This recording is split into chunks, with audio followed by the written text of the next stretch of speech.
Corinne Lepage pour ses propos liminaires, voilà, qui campe bien le décor de ces débats. Donc place à la première table ronde. Merci beaucoup à vous trois de nous avoir rejoints. Donc moi je suis Christophe Lucet donc, de Sud-Ouest et donc je serai le modérateur des deux tables rondes de cet après-midi, celle que nous faisons maintenant et celle qui aura lieu un petit peu plus tard vers 16h, 16h15. Je ne sais pas, on n'est pas très au clair par rapport à l'horaire. Jérôme Coutou donc, me dira un petit peu où nous en sommes pour qu'on puisse donc terminer à l'heure, peut-être avec un tout petit peu de retard compte tenu du démarrage de cette table ronde à près de 15h. Voilà. Céline Spector, bonjour. Vous êtes philosophe, vous êtes donc professeur à l'UFR de philosophie de la Sorbonne. Vous êtes là parce que vous êtes une spécialiste de Montesquieu, notamment, mais donc vous avez, je crois donc travaillé depuis longtemps. Donc vous avez travaillé sur une thèse sur Montesquieu. Vous avez travaillé en 2006 sur un ouvrage qui s'appelle Montesquieu et l'émergence de l'économie politique. Vous avez également consacré un livre chez Michalon donc à Montesquieu, La liberté, le droit et l'histoire. Vous êtes une pro-européenne donc affichée, comme Montesquieu d'ailleurs, à sa façon. Voilà, donc on parlera peut-être de l'Europe et de son implication dans les questions climatiques. Voilà, donc vous êtes la philosophe de la table. À côté de vous, Jean-Pierre Poussou, bien connu ici donc à la Brède. Vous avez donc dirigé l'université de l'Académie de Bordeaux, pardon. Vous avez été le recteur de notre académie. Vous êtes professeur émérite d'histoire moderne à la Sorbonne. Voilà, et donc auteur d'innombrables ouvrages donc sur l'histoire moderne et fin connaisseur de Montesquieu, vous aussi, tout comme naturellement Catherine, que nous avons entendue à l'instant, Catherine Volpillac-Auger, dont je signale d'ailleurs qu'elle est chez elle à la Brède. Nos éditions Sud-Ouest viennent de publier, je fais un petit peu de publicité pour la maison, un très joli bouquin qui s'appelle Le Château de la Brède, Montesquieu en son domaine, qui est en vente ici au château, en anglais et en français. Voilà, et qui sera d'une excellente lecture pour vous lorsque vous serez sorti de cette table ronde, lorsque vous ferez la visite du château. Catherine Volpillac, donc vous êtes dans une opération de très longue haleine, qui est l'édition des œuvres complètes de Montesquieu, donc Société Montesquieu, littérature, voilà, Montesquieu n'a aucun secret pour vous, et je vous remercie donc d'être sur cette table, vous également. Alors, on est chargé de réfléchir un petit peu sur l'homme et le climat à la lumière de Montesquieu. Alors moi, la première question, il fait très très beau aujourd'hui sur le château de la Brède. La première question que j'ai envie de vous poser, c'est quel temps faisait-il quand Montesquieu vivait ici à la Brède. Je sais que je me souviens, lors de mes études, on parlait beaucoup du petit hiver qui avait eu lieu, de l'hiver de 1709, qui avait été un hiver absolument épouvantable. J'imagine que tout était gelé ici. Voilà. Mais dans quel climat vivait la France de la première moitié du XVIIIe siècle? Est-ce que c'était un climat stable ou est-ce que c'était un climat où on se posait des questions sur son évolution? Qui a envie de répondre à ça? Personne n'y était, hein, mais enfin on a des documents. Jean-Pierre Poussou. Eh bien, nous avons beaucoup de renseignements, notamment grâce au livre d'Emmanuel Roy-Ladurie sur l'histoire du climat. Alors, ce sont des livres un peu touffus parfois, et également où l'évolution des glaciers ou celle du climat en général n'est parfois pas tout à fait la même. Alors en gros, si vous voulez, pour répondre à votre question, nous avons eu un optimum climatique qui a correspondu aux siècles de 900 à 1350 en gros, où il faisait sans doute aussi chaud qu'aujourd'hui, si ce n'est plus chaud, où la mer était plus haute également, peut-être 80 cm. Et c'est alors que le Médoc avait des marécages, que le nord de Bordeaux en avait, que Brouage était un port, etc. Donc il y a eu cet optimum climatique avec la colonisation agricole du Groenland, du Sud-Groenland. Donc vous voyez, par rapport à aujourd'hui à l'évolution en cours, il est indispensable de le rappeler, si vous voulez. Mais ce qui concerne l'époque de Montesquieu, c'est autre chose, c'est le petit âge glaciaire qui commence vers 1450 en gros, qui s'achève vers 1860 en réalité, et où on a parfois tendance à confondre des événements météorologiques dramatiques comme 1709, comme la canicule que nous venons de vivre, avec l'évolution du climat. Ce n'est pas du tout la même chose. Hein. Le maximum sans doute glaciaire est atteint vers 1680 en principe, Donc 1709 est un événement de dérèglement climatique. Et pour cela, Montesquieu avait toute possibilité de connaître, j'y reviendrai tout à l'heure si vous le voulez, mais je vous rappellerai simplement, je vous cite de mémoire la chronique bordelaise de François de La Fontaine, qui était membre de l'Académie de Bordeaux, qui était conseiller au Parlement, et il cite l'année 1759. Qu'est-ce qui se passe en 1759 ? Il se passe une chaleur très grande qui commence au mois de juin, qui s'accentue dans les derniers jours de juillet 1759, qui va jusqu'aux 10 premiers jours d'août.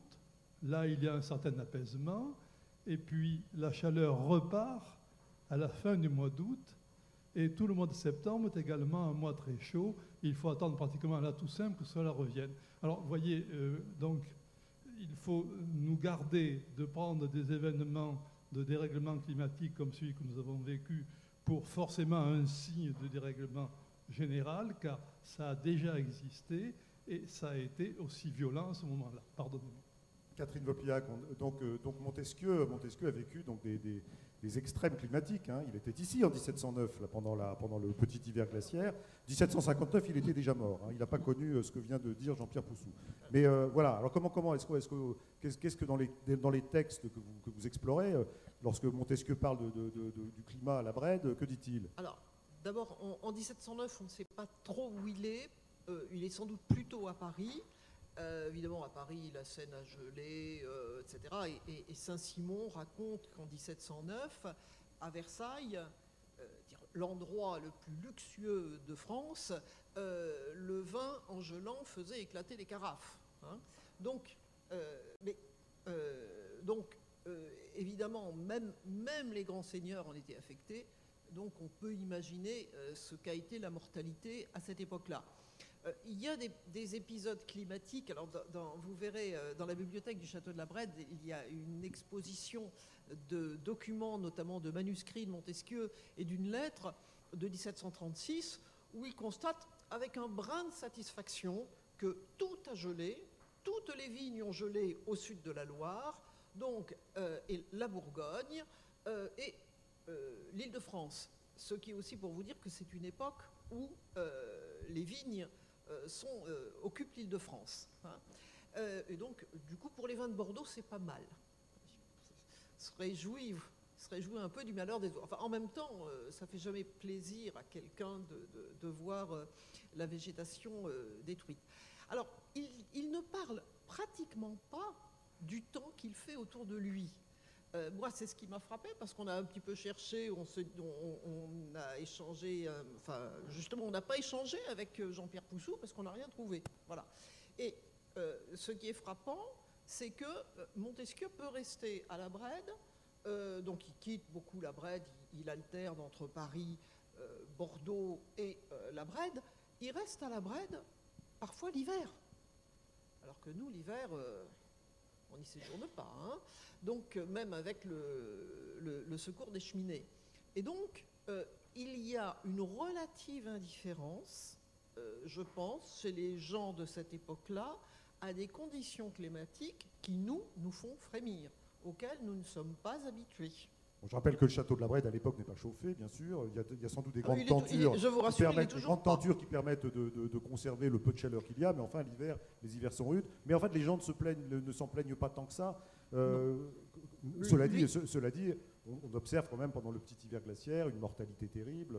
Il faut évidemment parler des conséquences. On n'a pas de témoignage de cette époque-là. S'il était à la Brède, il a dû constater les dégâts. Et s'il était à Paris, les gens ont dû mourir en foule, forcément. Je donne juste un instant la parole à Céline Spector, parce que qui n'a pas encore parlé. Vous êtes philosophe, donc vous vous intéressez peut-être pas aux discussions de café du commerce qu'on pouvait avoir entre 1700 et 1750 sur le temps qu'il fait. Néanmoins, ça peut vous intéresser quand même au regard de ce que nous disons.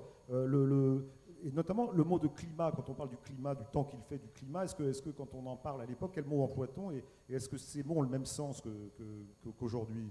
Je pense que c'est une excellente question d'essayer de voir par exemple comment Montesquieu comprend le climat et comment nous comprenons ce qu'on appelle aujourd'hui théorie des climats chez Montesquieu. Et on voit que Montesquieu, en réalité, évolue de manière très notable entre ses premières œuvres, et notamment un texte qu'il n'a jamais publié de son vivant, qui s'appelle « L'essai sur les causes qui peuvent, en réalité, influer sur les esprits et les caractères », et « L'esprit des lois », qui paraît en 1748, pour la première fois. Et ce qu'on voit très nettement, c'est que dans la première œuvre, Montesquieu a une vision très large du climat, qui serait assez proche de ce que nous envisagerions vision comme météorologique, milieu. Non, comme milieu, justement. Comme milieu. C'est-à-dire qu'en fait, ce qui l'intéresse, c'est la causalité physique qui agit sur l'humanité, mais avec plusieurs dimensions. Donc il y a la dimension de la température de l'air, j'y reviendrai dans un instant, mais il y a aussi la dimension des vents.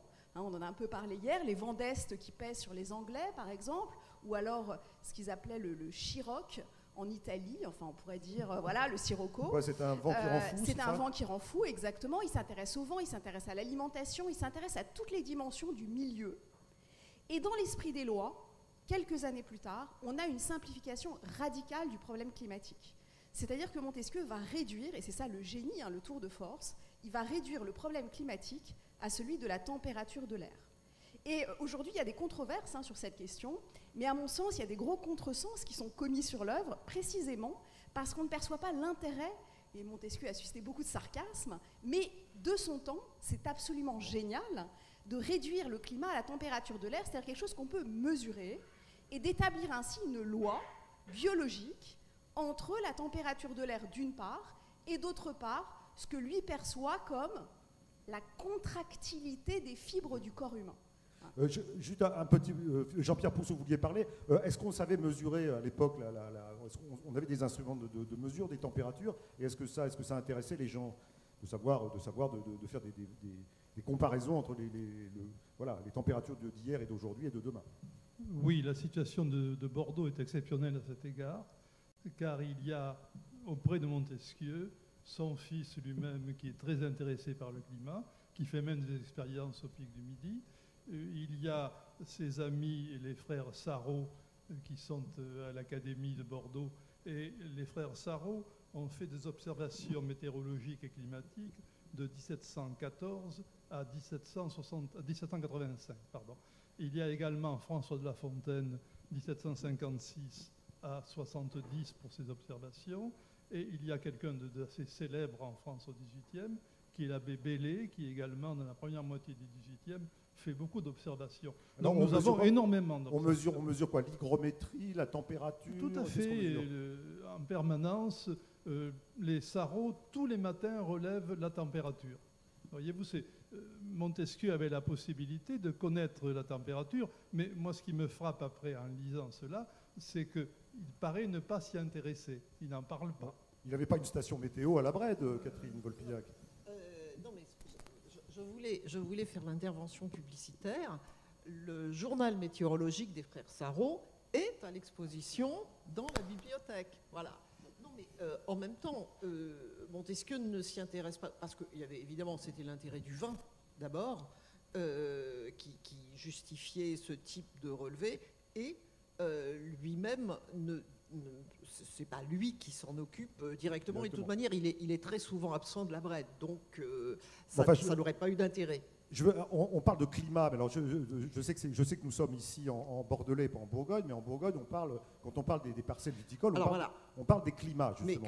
Alors je suppose que Montesquieu, en tant que vigneron, devait beaucoup s'intéresser quand même au climat, entre guillemets, de ces parcelles de vignes, pour savoir ce qu'ils allaient donner saison après saison aux vendanges. Ce qu'a dit très justement Céline, c'est que justement le terme climat, Montesquieu lui donne un sens particulier à son époque. Et si on remonte aux théories d'Hippocrate, et ce qui fait qu'il n'y a vraiment, il n'y a pas du tout de relation, en fait, une relation très ténue entre les théories qui remontent à Hippocrate ou ce qu'on va trouver chez Jean Bodin, etc., pour qui la notion de climat est une notion géographique. C'est de l'espace découpé.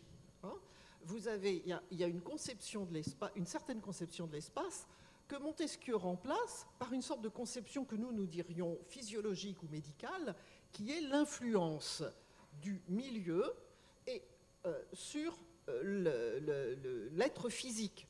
Et la grande question, c'est comment le milieu modifie l'être. Et donc, il y a la fameuse théorie des fibres, hein, qui est la grande théorie en usage tout au long du XVIIIe siècle, hein, qui sera remplacée au XIXe siècle. Peut-être que les gens ici ne le savent pas. Vous pouvez rappeler ce que c'est que la théorie des fibres en 2 mots? Alors, c'est le fait que l'être, tout être vivant, est constitué de fibres qui donc vont se rétracter ou s'élargir suivant la température, qui vont transmettre le flux nerveux, qui sont à la fois le canal par lequel passe l'influx nerveux et ce qui constitue tous les tissus humains. Et donc, la difficulté, c'est de passer de l'extérieur à l'intérieur, donc par l'air, parce que les grandes fonctions sont la respiration et,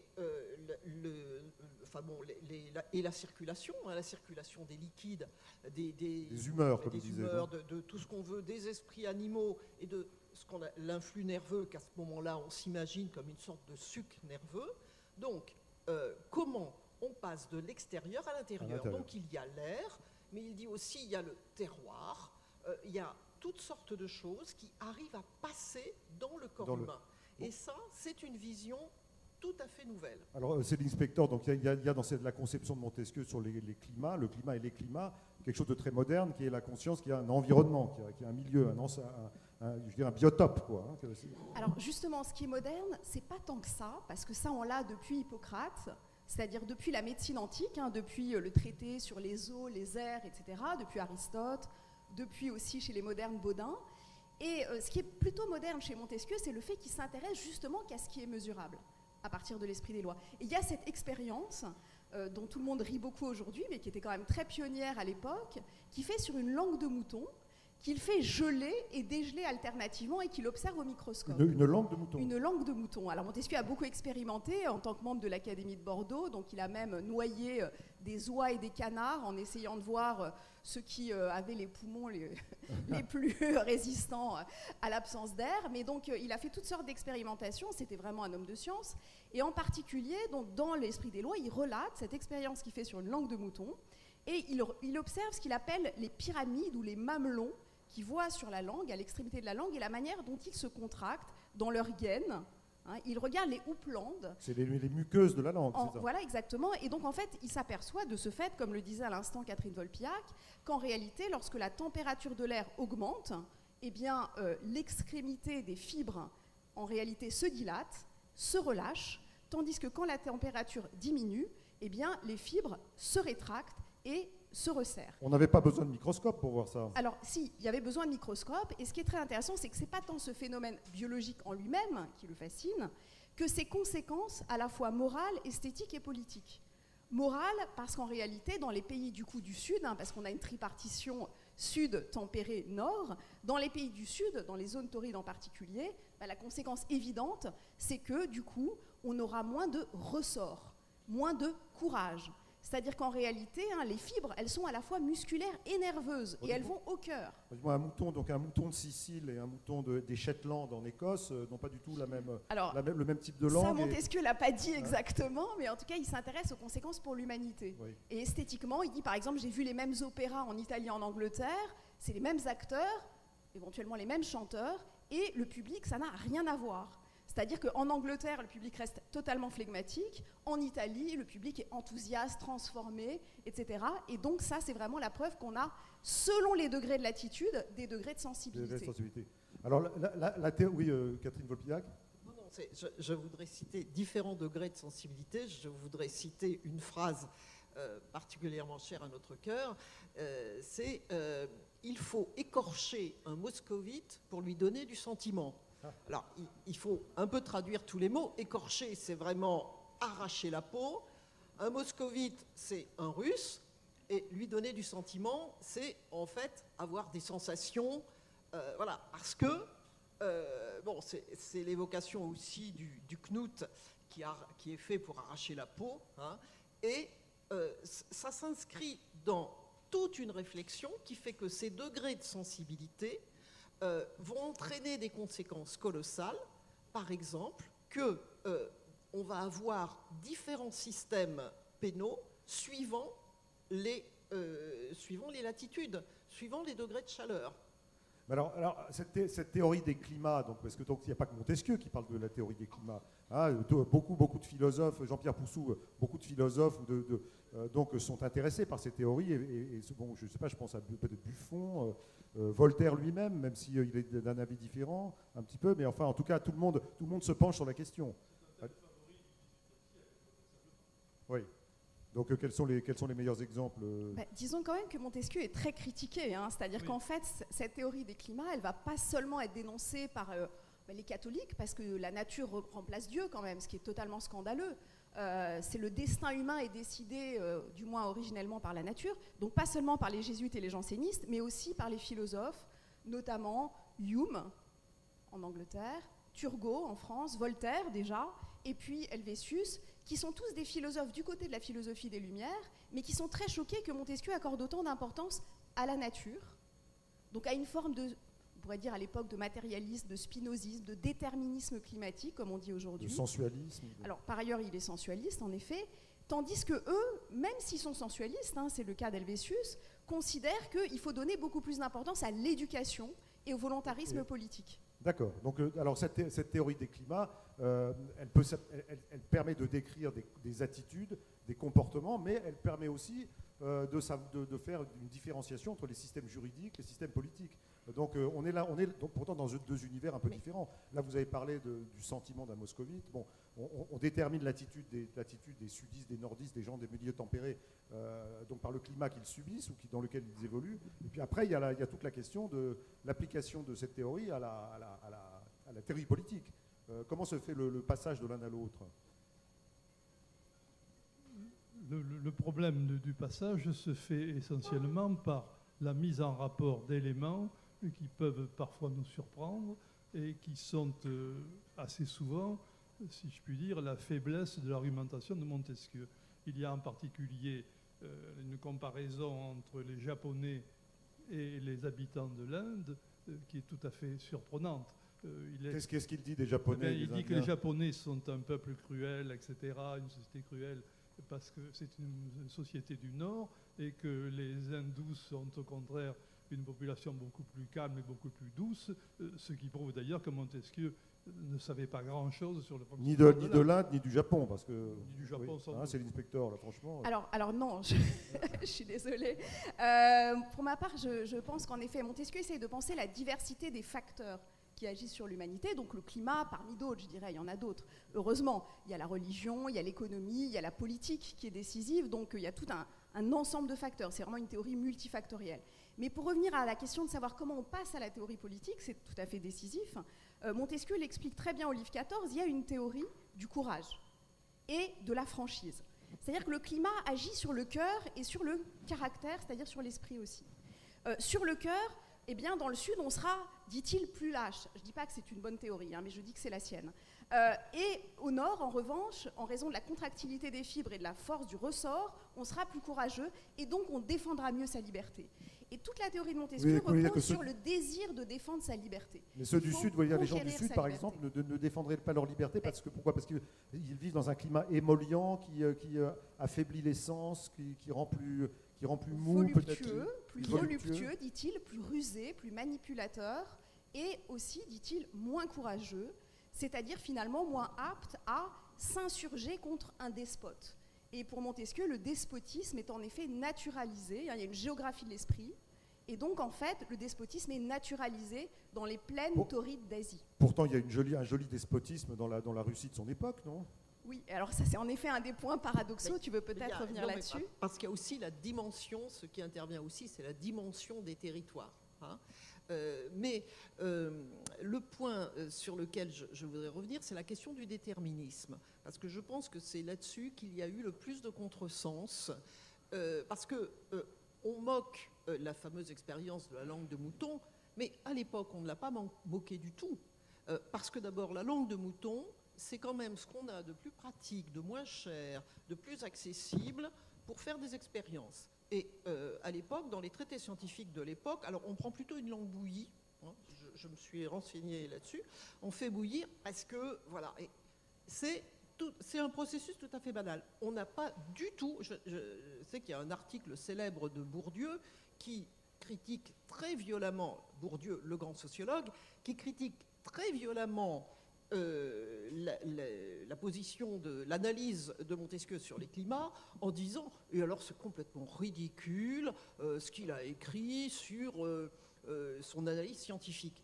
À l'époque, personne n'a critiqué la démarche scientifique. C'est la démarche scientifique d'un bon amateur tout à fait compétent de l'époque. Bon. Par contre, ce qui a fait problème, et c'est ce qu'a évoqué déjà Céline Spector, c'est la question du déterminisme.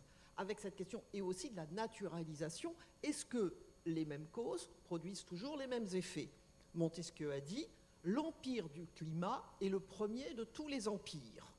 Bon, alors, c'est pas possible. Ben, si, nous avons vu cet été, d'autres étés, et nous allons le voir de plus en plus, que l'empire du climat est le premier de tous les empires. Sauf que, Montesquieu dit aussi, les hommes sont gouvernés par les mœurs, la religion, les exemples des choses passées.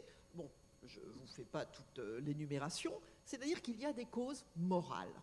Et les bons législateurs, les mauvais législateurs, sont ceux qui édictent des lois qui renforcent les défauts du climat, et les bons législateurs sont ceux qui, au contraire, vont contrecarrer les effets du climat. C'est-à-dire que, certes, le despotisme est naturalisé, c'est-à-dire qu'il est plus, il va s'imposer plus facilement.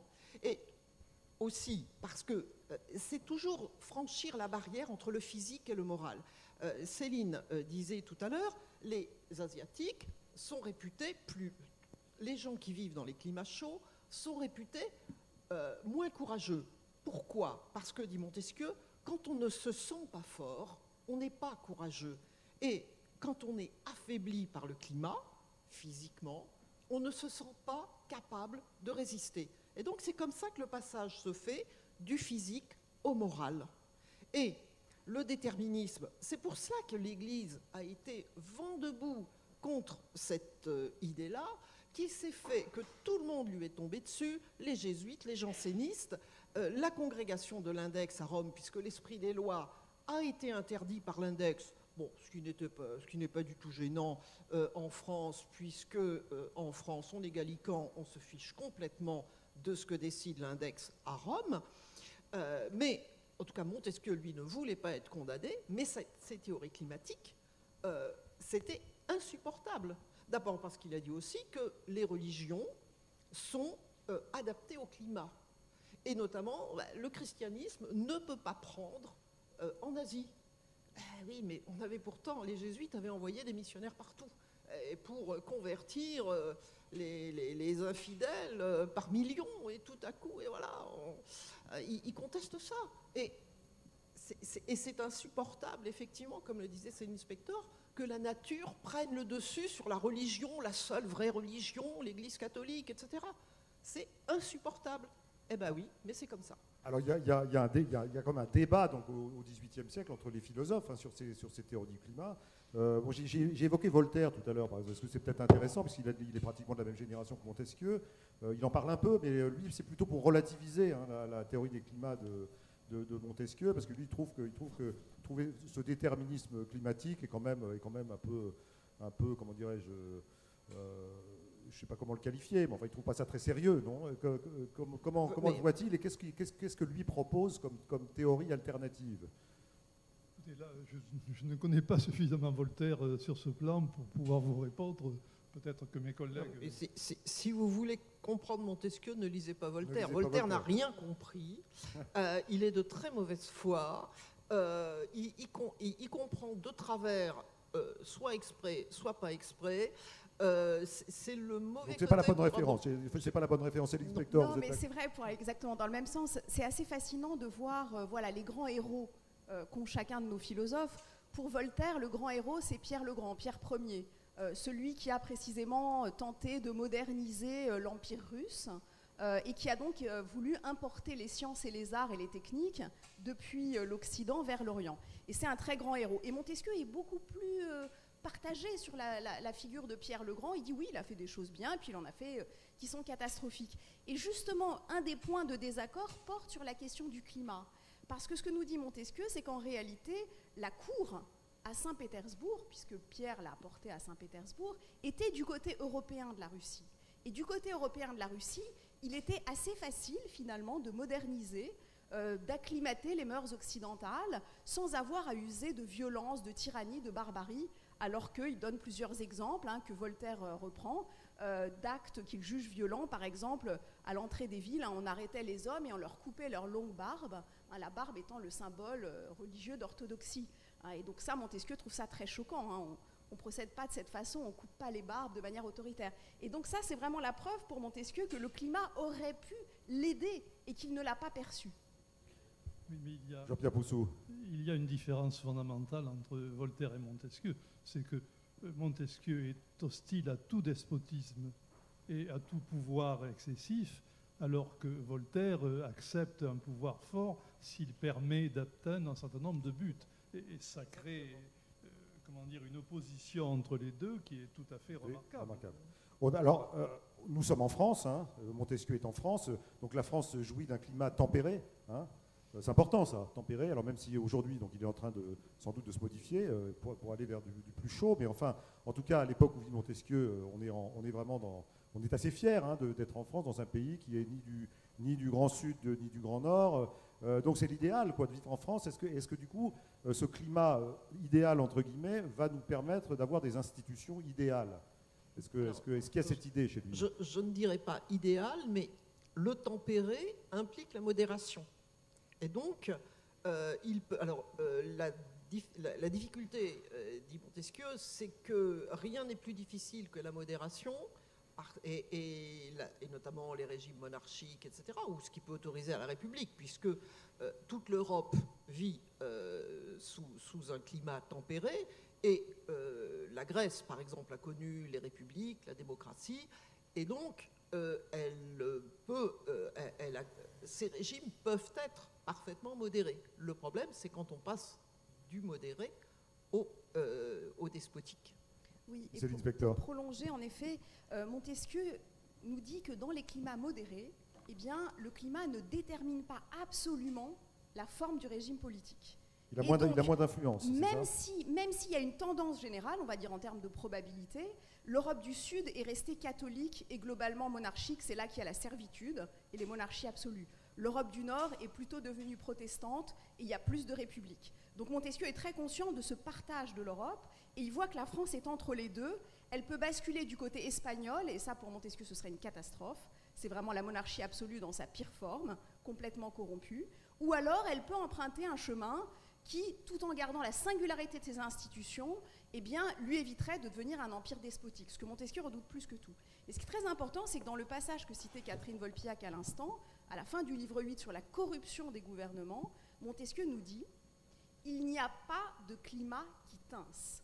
C'est-à-dire que... Le climat qui tince, c'est-à-dire qui puisse tenir qui tince, de telle sorte que, au fond, on soit sûr de notre liberté.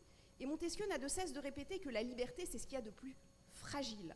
C'est ce que nous pouvons à chaque instant perdre, même dans les États qui ont une meilleure prédisposition que les autres à avoir un régime, disons, qui soit plutôt libre. Et c'est la raison pour laquelle, par exemple, en Angleterre, pourquoi est-ce qu'ils sont libres, pour Montesquieu?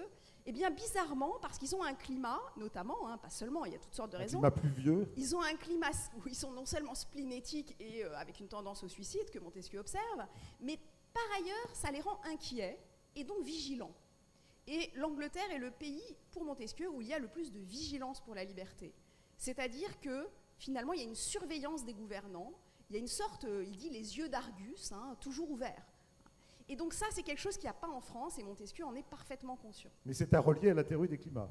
Pas seulement. Pas seulement. Pas seulement, comme je vous disais, c'est multifactoriel, mais c'est un facteur parmi d'autres. C'est un facteur parmi d'autres. La servitude commence toujours par le sommeil.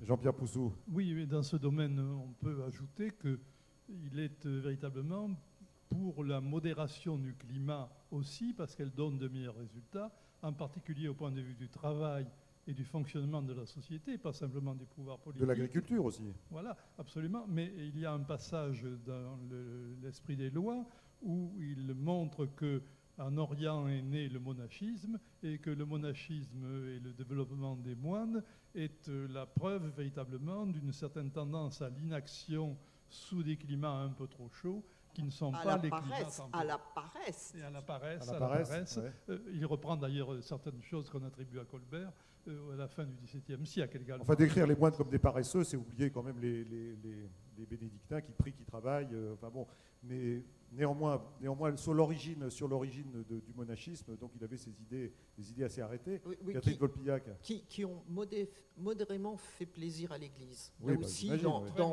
très modérément, on peut dire. Hein. Oui. Il y a une théorie extraordinaire de l'origine du bouddhisme et de l'hindouisme. Alors à l'époque, on connaissait très peu de choses sur le bouddhisme, et c'est Diderot dans l'encyclopédie qui va commencer à acclimater un certain nombre de connaissances sur le bouddhisme. Mais Montesquieu nous dit que des connaissances entre guillemets ou des vraies connaissances? Non, des connaissances. Hein. Ils ont quand même des relations de voyage qui sont parfois plus ou moins fiables, mais qui sont quand même des connaissances. Et Montesquieu nous dit que le bouddhisme et l'hindouisme, hein, la forme les sectes de faux, comme on disait à l'époque, eh bien, sont liés au climat. C'est-à-dire que le climat rend les hommes paresseux et les doctrines religieuses et métaphysiques épousent la passivité, renforcent la paresse. Donc le fatalisme des hindous, ça vient du climat. Hein. Tendance à la contemplation, ouais. À l'immobilité, à une pensée du néant. Et donc il y a une forme d'accommodement, on pourrait dire, des doctrines philosophiques, métaphysiques et religieuses qui conviennent mieux à ce type de climat. Alors que les doctrines religieuses du Nord sont plus portées à l'action. Oui, et justement, également, le fatalisme des musulmans est évoqué, puisqu'il y a eu un cas très précis, c'est la grande peste, la petite peste de 1720-1721, donc qui a été très redoutée dans toute la France, mais qui n'est pas arrivée jusqu'à Bordeaux, qui est restée... Ça, Jean-Pierre Poussou le connaît infiniment mieux que moi, donc qui est resté dans le sud de la France, en partant de Marseille. Et Montesquieu l'évoque dans l'Esprit des lois en disant « Qu'est-ce qui se passe en Turquie ?» En Turquie, quand il y a quelqu'un qui est mort de la peste, comme il est mort, on prend ses vêtements et on les met. Et puis on dit de toute manière, si je suis malade, c'est Dieu qui l'a voulu. Alors qu'en France, on a exercé un véritable blocus. On a empêché la circulation des personnes, on a confiné les personnes pour empêcher que la peste donc en 1721, pour empêcher que la peste ne se diffuse dans toute la France et même dans toute l'Europe. C'est-à-dire que cela détermine également une politique, ce que nous appellerions une politique sanitaire, qui est, pour le coup, qui a été extrêmement volontariste, et même parfois brutale, mais qui était adaptée à cela. Jean-Pierre Poussou. Oui, on peut ajouter aussi que s'il fait l'éloge des climats tempérés, il est également, il souligne à quel point les froids excessifs peuvent être nocifs à l'activité et à la société.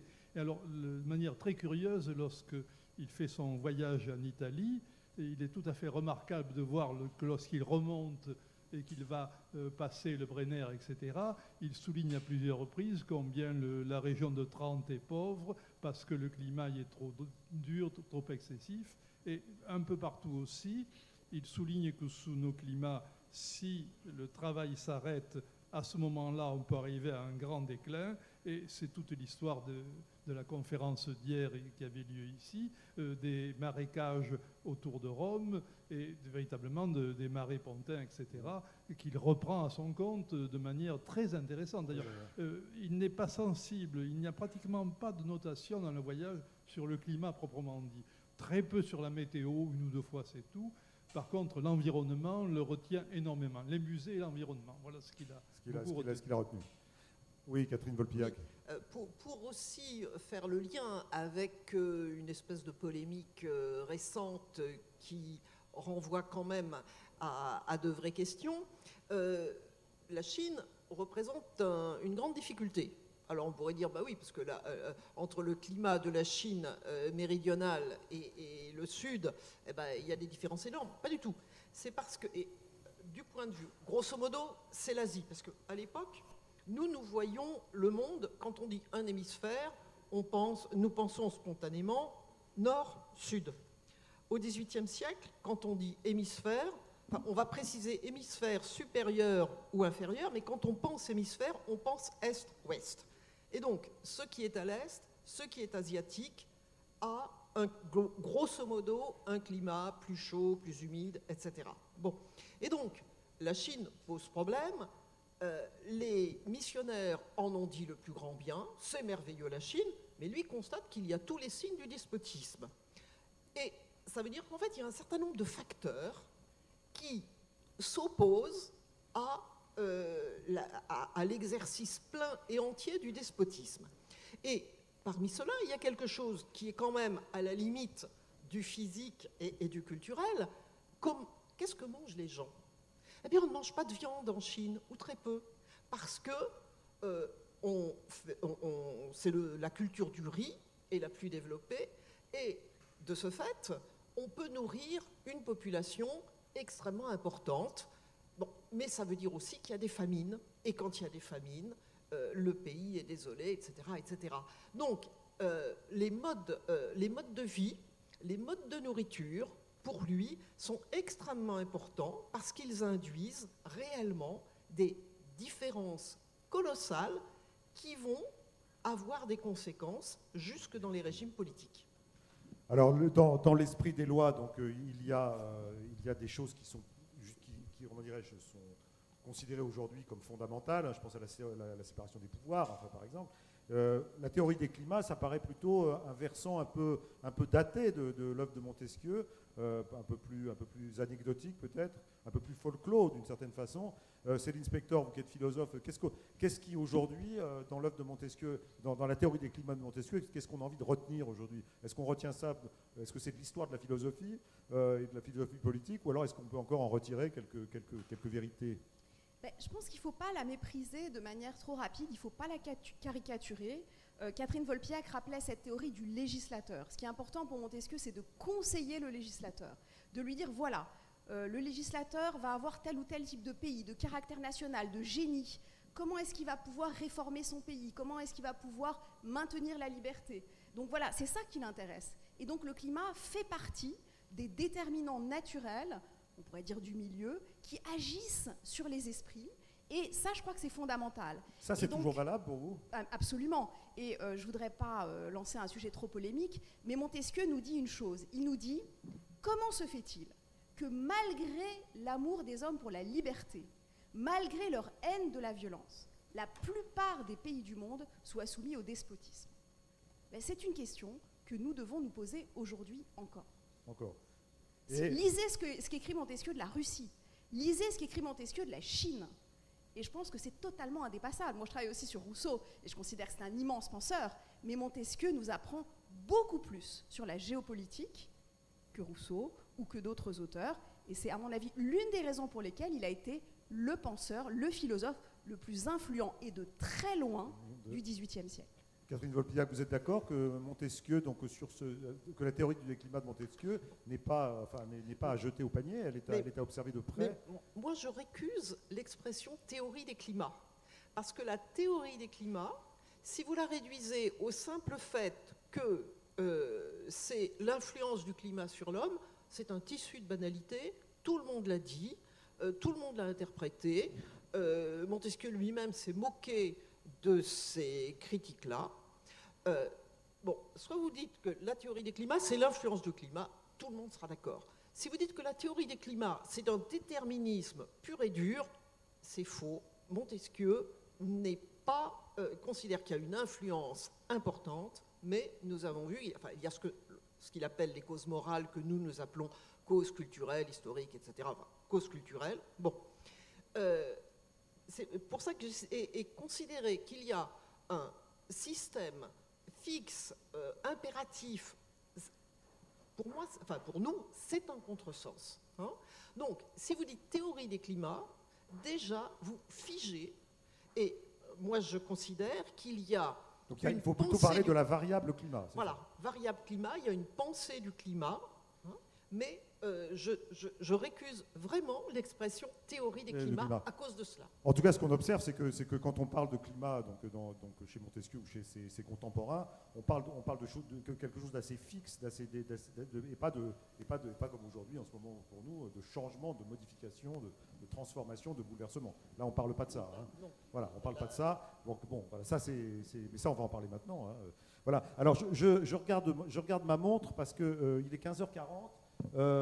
J'aimerais vous donner la parole, donc je crois qu'il y a un micro qui peut circuler. Est-ce que vous avez des questions pour rebondir un peu sur ce qu'on vient de dire, pour qu'on sache un peu ce que ça évoque chez vous, tout ce qu'on vient de dire, et s'il y a des questions qu'on n'a pas évoquées, nous, ou si vous voudriez rebondir d'une façon ou d'une autre.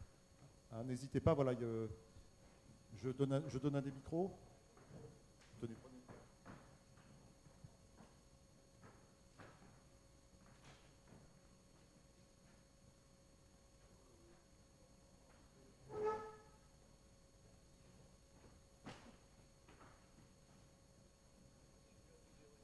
J'ai une petite question technique simplement, de savoir comment on mesurait la température avant l'invention des degrés centigrades. Est-ce que les degrés centigrades remontent au système métrique ou est-ce qu'ils sont antérieurs, puisqu'on parle de mesure de la température du temps de Montesquieu. Merci. Qui a envie de se risquer la scientifique pure et dure, là? C'est très simple. Tous les relevés du XVIIIe siècle bordelais sont faits avec les degrés Celsius. Et parfois, ils font en Fahrenheit et ils le disent à ce moment-là. Mais les relevés des sarraux de Boisney, durant 3/4 de siècle, sont en Celsius. Enfin, à l'époque de Montesquieu, on a les deux types de mesures. Hein. Oui, mais enfin, eux, ici, ils utilisent uniquement le Celsius. Et puis, il faut se rappeler aussi que nous sommes à l'époque de Réaumur et de quelques autres grands savants de l'époque. Hein. Ça a répondu à votre question, monsieur? Parfaitement. Bon, d'accord. Alors, une autre question. Philippe de Sertine a envie de parler. Il parlera beaucoup demain, mais il ne peut pas nous poser une question. Donc vraiment une toute petite question, peut-être plus destinée à Céline Spector, pour relier, si c'est possible, la question de théorie des climats et l'économie politique dont elle est grande spécialiste avec justement les écrits de Montesquieu. Ben, merci pour cette question. Écoutez, en fait, c'est une question tout à fait fondamentale parce que Montesquieu essaye de penser la puissance des États et leur évolution dans le temps. Et donc, à ses yeux, la puissance dans les États modernes, dans la partie moderne de l'histoire, c'est vraiment l'économie, c'est-à-dire la richesse d'un État et en particulier la richesse produite par le travail, c'est-à-dire l'agriculture, l'industrie, le commerce. Donc, l'industrie, les manufactures. Et donc, il est très attentif à ce que le climat pousse à l'activité. Hein. Et donc, le législateur, dans le livre 14 de l'Esprit des lois, le législateur avisé, le législateur sage, prudent, le bon législateur, c'est celui qui sait faire travailler les hommes et les rendre productifs. Et donc, il oppose les mauvais législateurs de l'Inde aux bons législateurs de la Chine. Les mauvais législateurs de l'Inde, c'est ceux qui ont renforcé la paresse du climat. Donc, en fait, ils ont favorisé la contemplation, le monachisme, les ashrams, etc. Tandis que les bons législateurs de la Chine, c'est ceux qui ont su corriger les défauts du climat, les vices du climat, en particulier dans les parties méridionales, pour au contraire pousser le peuple à l'activité, à la productivité, à l'agriculture, etc. Par toute une série de mesures culturelles, volontarisme politique, l'empereur qui va justement prendre la charrue lui-même, exemplarité, etc. Donc il y a vraiment une réflexion sur comment rendre les peuples productifs, comment les mettre au travail, et tout ce qui peut les empêcher de travailler, par exemple le catholicisme, eh ben, c'est très pernicieux, il faut essayer de lutter contre. Apôtre de la croissance, Montesquieu. Disons qu'à l'époque, ils n'avaient pas conscience, en effet, des effets pervers sur le climat. Ça, on ne peut pas leur reprocher malgré tout. Alors, une autre question. Oui. Montesquieu n'a-t-il pas donné l'exemple de la nouvelle croissance dont parlait un peu tout à l'heure Mme Lepage? C'est-à-dire qu'en tant que physiocrate, il a ici réalisé une opération, ou tout au moins un ensemble agricole, dans lequel il tenait compte du climat, bien sûr, mais en même temps, il pouvait donner comme vous l'avez dit, Madame Spector, il pouvait donner une idée de la gouvernance possible du territoire. Parce qu'avoir des idées, constater qu'il fait chaud, qu'il fait froid, et constater qu'il faudrait faire des corrections, ça n'apporte pas de solution. La solution, est-ce qu'il ne l'a pas envisagé, par son étude des climats dont vous venez de parler, et par lui-même, la façon dont il s'est comporté ici en tant que physiocrate, en adaptant au climat la production locale et permettant aussi, ainsi au territoire de retrouver une vraie valeur, contrairement aux métropoles actuelles.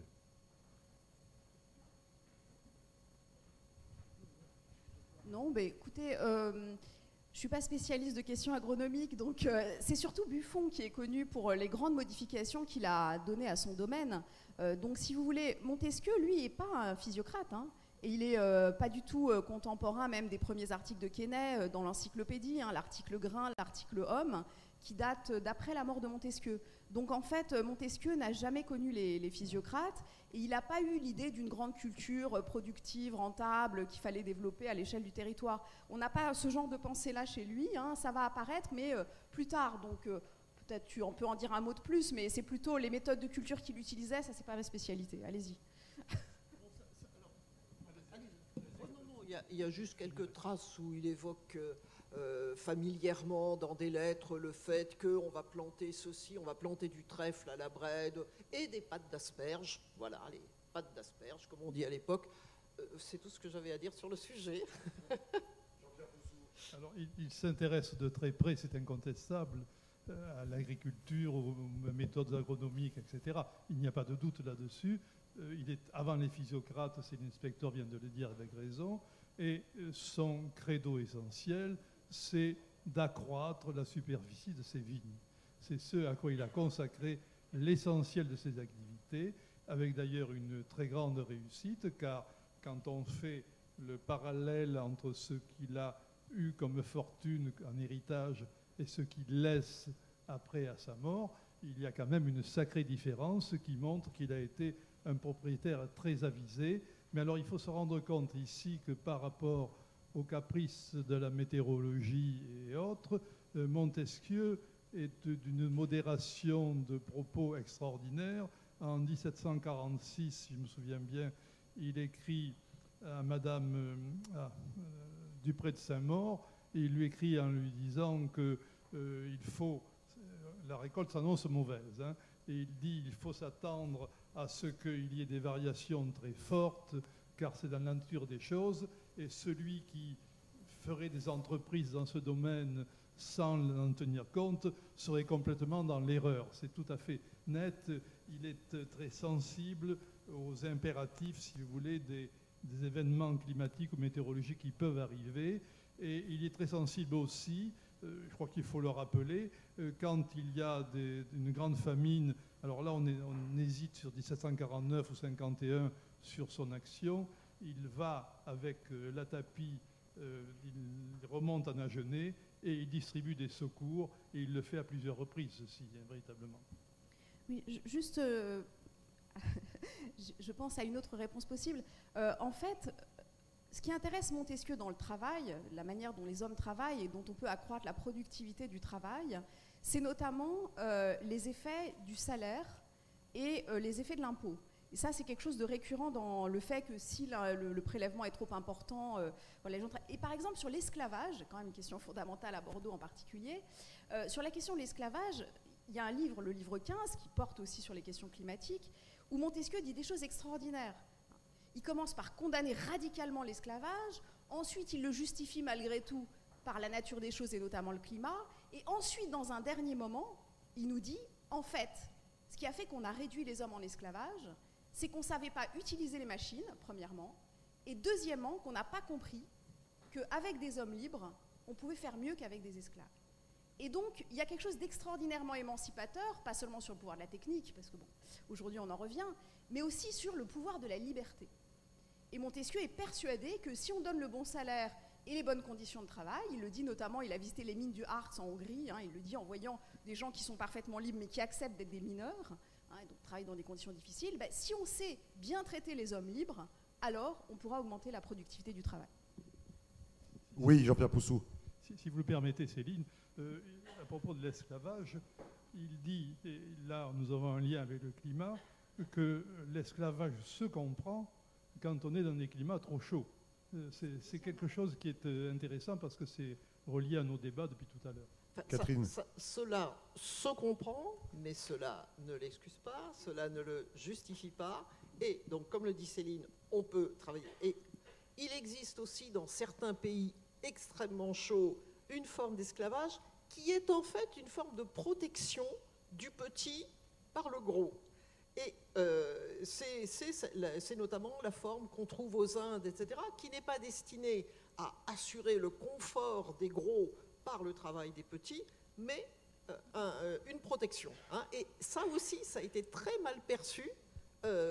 C'est quelque chose qui a été très mal perçu par l'Église. Et je reviens sur ce qu'a dit Céline Spector sur la question de l'impôt, puisque, bon, si on dit effectivement, on vous dit oui, il faut faire travailler plus, etc. Donc, nous, travailler plus, on se dit, bah, c'est bien, mais c'est quand même pas forcément très bien connoté. On est dans une société où il y a des gens qui ont interdiction de travailler pendant les jours fériés, parce que c'est l'Église qui l'interdit, où vous avez des limitations, où vous avez beaucoup de gens qui voudraient travailler plus pour manger et qui ne le peuvent pas. Et tout le livre 13 est consacré à cela. C'est aussi qu'il ne faut pas écraser les gens d'impôts. Parce qu'il existe une théorie à l'époque qui dit, et Hume même reprend cette idée, c'est-à-dire que si vous ne faites pas payer d'impôts aux gens, ils ne vont pas travailler. Ils vont se contenter de ce qu'ils ont, donc ils vont travailler de moins en moins. Et Montesquieu dit au contraire. Donc il faut les écraser d'impôts pour qu'ils travaillent. Et Montesquieu dit pas du tout. Il faut prélever un impôt, mais il faut que cet impôt reste modéré pour qu'ils aient envie de travailler et de gagner plus que ne leur enlève l'impôt. Donc, c'est aussi c'est pour ça que, par exemple, les critiques de Voltaire ou les critiques de Madame Dupin ou de Claude Dupin et autres ne fonctionnent pas, parce qu'ils vont prendre des petits bouts. Or, ce qui caractérise la théorie de Montesquieu, c'est qu'elle est extraordinairement cohérente. Alors, avec effectivement des choses qui vont nous paraître bizarres sur les Japonais, les Chinois, les Indiens, etc. Il peut y avoir des conséquences très excessives, mais c'est une théorie générale et c'est ça qui est considérable. Oui, donc la globalité de sa pensée, donc on est à la fois loin du climat et on est en plein dedans, puisque le climat est aussi global. Le premier de tous les empires. Le premier de tous les empires. Alors, est-ce qu'il y a encore une question? Oui. Monsieur qui pose une question, si je peux vous demander de vous lever. On m'a demandé, voilà, ça ne vous embête pas. Oui, bien, merci. Pour nous, juristes, Montesquieu est resté célèbre pour sa théorie de la séparation des pouvoirs. Si j'ai bonne mémoire, c'est le chapitre 6 du livre 11. Et la question que je me pose en vous écoutant, est-ce que cette idée lui est venue par l'observation de la relativité des lois, ou est-ce que ça correspond à quelque chose de plus profond? Parce que c'est l'idée qui a traversé les siècles. C'est la chose. C'est certainement chez Montesquieu la pensée la plus importante et la plus actuelle. Qui veut répondre? C'est l'inspecteur? Écoutez, non, c'est tout à fait remarquable. Montesquieu est allé en Angleterre, vous savez, il y a séjourné, il a observé le fonctionnement des cours, il a été à la Chambre des communes, il a été invité par les plus grandes personnalités du royaume.